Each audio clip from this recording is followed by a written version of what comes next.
Depuis le 18 juin 2025, Jacqueline Jacob est à nouveau au cœur de l'actualité. La femme de 80 ans a été interrogée et pourrait être mise en examen pour la seconde fois dans le cadre de l'affaire du petit Grégory. Son nom fait à nouveau les gros titres de l'actualité depuis le mercredi 18 juin 2025. D'après une nouvelle expertise en graphologie, Jacqueline Jacob pourrait être l'auteur de l'une des lettres anonymes menaçantes adressées en 1983 aux parents du petit Grégory, Christine et Jean-Marie Villemain. La justice a ordonné mercredi un nouvel interrogatoire de la femme de 80 ans qui pourrait être mise en examen pour association de malfaiteurs criminels.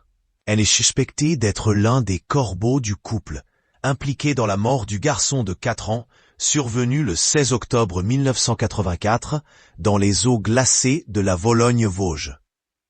En 2017, elle avait déjà été mise en examen pour enlèvement et séquestration suivie de mort avec son mari, Marcel Jacob, avant d'être libérée pour vice de forme. Les avocats de Jacqueline Jacob ont indiqué jeudi 19 juin qu'elle réaffirmait sa totale innocence dans cette affaire. Le couple de Jacqueline et Marcel est toujours resté très discret, souhaitant vivre tranquillement.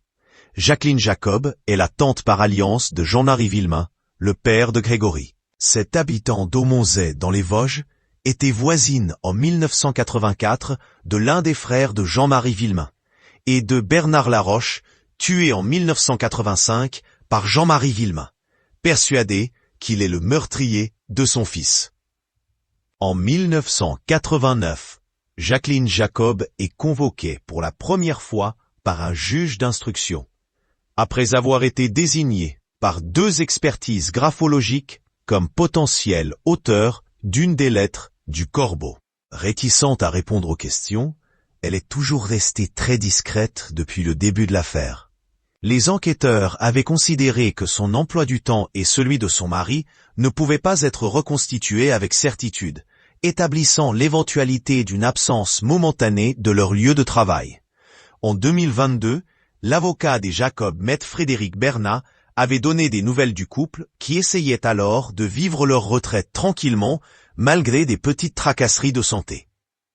Vivant en zone rurale et ne fréquentant que très peu de monde, le couple continue d'être hanté par l'affaire Grégory. Vous savez, ils ont un certain âge. Marcel Jacob a 79 ans, Jacqueline 80 et reste très choqué par leur séjour en prison, avait expliqué l'avocat. Chaque fois que leur nom est cité dans la presse, ça génère beaucoup de stress et de soucis. Ils m'ont appelé dernièrement pour me dire « Maître, il y a encore un article qui parle de nous.